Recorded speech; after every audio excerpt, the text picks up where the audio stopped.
Magandang araw po mga kapuntos, at sa araw na ito po meron po akong tampok na video para sa inyo at sana ay magustuhan ninyo. Kaya sa mga bago pa po sa aming channel, please po don't forget to hit the subscribe button at ang notification bell para maging notified kayo sa bawat video na ilalabas ko sa channel na ito. At bilang kahilingan po ng punto por punto team at naway maintindihan po ninyo, sana po wag nyo pong i-skip yung mga ads sa aming mga video. Sa maliit na bagay na po na yan, malaking tulong po yan sa ating programa at sa ating ministry. Sana po maunawaan po ninyo. Maraming salamat po, kaya wag na po natin patagalin. Simulan na po natin.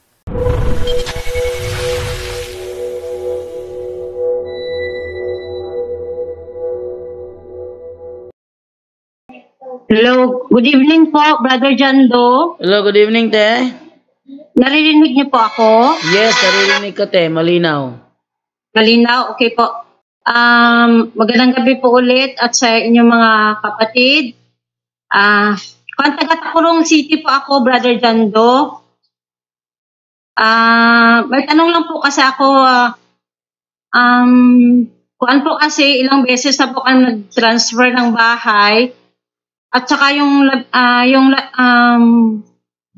bago naming kuan, paglipatan po, napaduguan po. Ngayon, gusto ko po sanang i-break yung consecration. Yung husband ko po, hindi pa po. Wait lang, Brother John Ray. May sounds ka dyan, Brother John Ray. Oh, sorry po, sa Facebook yun. Sorry. Makaka-copyright tayo. Opo, okay. Gusto ko po sana i-break po yung consecration, Brother Jando. Yung husband ko po, hindi pa po siya ready na magkuan po, Brother Jando. Mag-pray po nung tinuro niyo po sa naririnig ko po ng mga turo niyo po. Pwede po ba ako lang? Ano yung reason, te, ba't hindi siya ready? Kasi mahiya pa daw siya po magkumpisal, ganun po, Brother Jando. Mahiya siya magkumpisal? Opo, yun, nahirapan po ako sa kanya, Brother Jando, kasi mahiyain talaga. Nung ginawa niya isang kasalanan, nahiya siya o hindi? Yun nga po, Brother Jando, parang nahirapan pa po ako sa kanya, Brother Jando, kasi isa din po yung problema ko din po kasi albularyo po yung mga yung lola ko po, yung lolo ng papa ng lola ko, parang contaminated din po yung faith ko. Kaya ngayon po na-realize yung buhay namin, magulo po yung pagsasama namin. Pati sa spiritual life ko po, ganun din po. Kaya humihingi pa ako ng tulong kasi malayo po kami dito at saka may kaibigan po ako, Brother Jando. 2 years na po siya nagkasakit, then maraming albularyo na nilapitan. Ngayon, hindi siya po supported ng kanyang family. Ngayon, depressed po siya. Gusto niya sanang pumunta dyan kay Father Darwin. Kaya lang, talagang nahirapan po siya, Brother Jando. Kaya, yun, naawa pa ako kasi naghanap din po kami yung malapit na office niyo sana po dito. Okay, Brother Tata Rosal? Taga-Takurong City po kami, Brother Jando. Tahong City, saan yun? Sultan Kudarat po. Sultan. Ay, may taga-Sultan Kudarat nandito lagi. Mula sa amin, si Ate Bernadette. Lagi yan dito.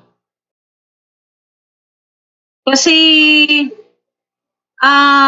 sa akin po na part, gusto ko din po sanang kuan kasi yung lolo at saka lolo ko kaluluhan is albularyo po.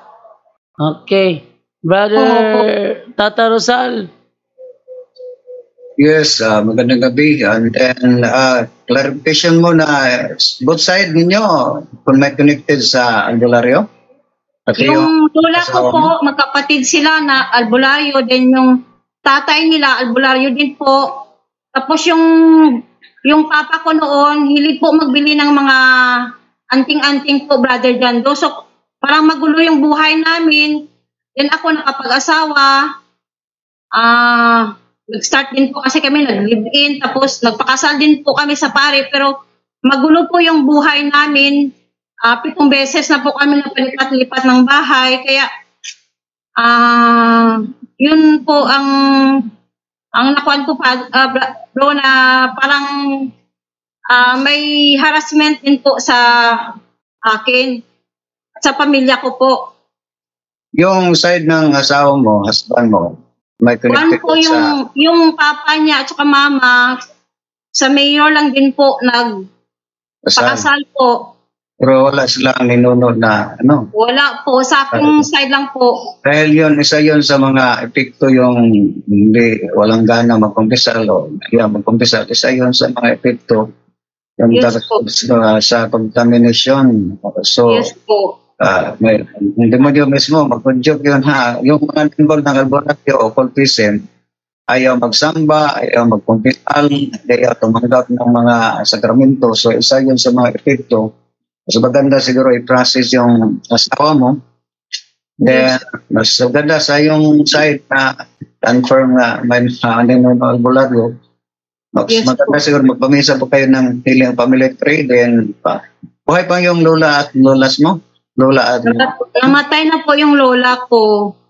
so, pwede, magpamisa po kayo sa kaluluwa sa Ay, lahat. ganun.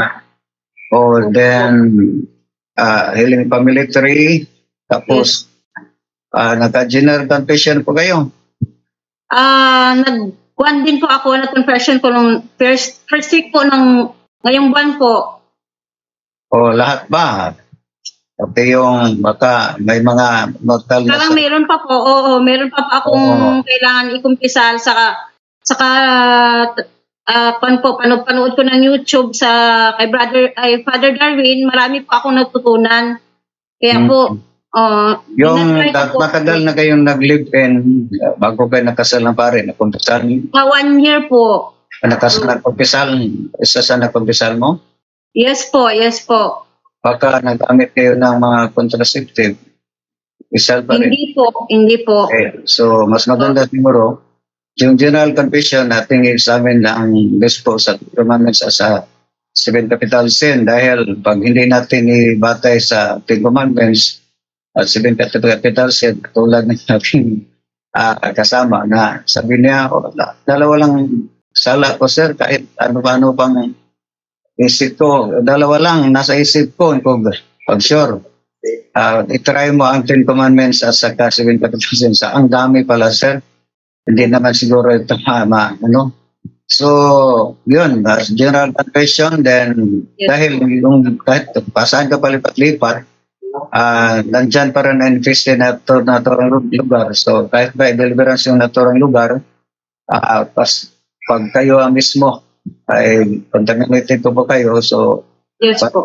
kayo, so, walang epekto yun, ha? Then, mas maganda siguro yung asawa mo, ipagdasal yun. Okay po. Para for conversion.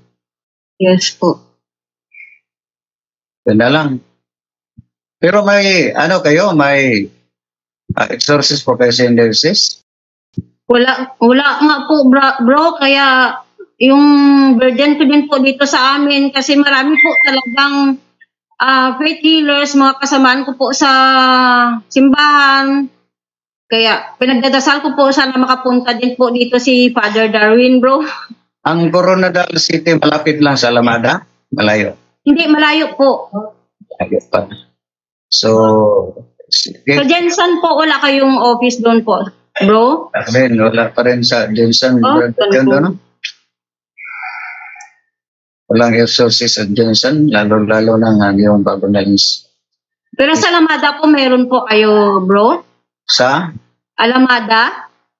Ay, hindi. Si Father Revin Balongket, ang dami nang nagpunta sa kanya, pero deliverance lang ang gamit niya. Dahil late pa siya, ni-appoint ang bispo nila maging exorcist. Pero willing na si Father Balongket. Magdadagabi pala ni Father Balongket at ni Father Ben Sumano sa Our Lady of Fatima sa Balangas sa Tagsian. 7 calls ang kaniyang missed calls kanina, hindi ko nasagot dahil ang aking cellphone sa YouTube. YouTube naman. U-Box pala. U-Box dahil ang kalakas ng ulan sa mga del norte, sa mga del sur. So, galing po kami kanina sa bayan ng Sinunya. I-share ko na lang, baka nanina na pinigyan yun si Father Benz Manos. So, yun lang siguro. Mas maganda, magpunta kayo sa inyong Paris muna. Paris. Hingi kayo ng kuhan kung pwede, mag-deliverance pa kayo. Ano pong gagawin ko, bro? May kayo, approach mo na kayo ng Paris Fest ninyo. May book of deliverance po kayo? Meron po, nagbili na po ako. Dahil yung may mga taga Corondonal City pala nakapunta kang Padre, in-entertain niya, pero pinagsabihan niya, doon na kayo sa inyong Paris Fest. And magamit lang yung deliverance prayer.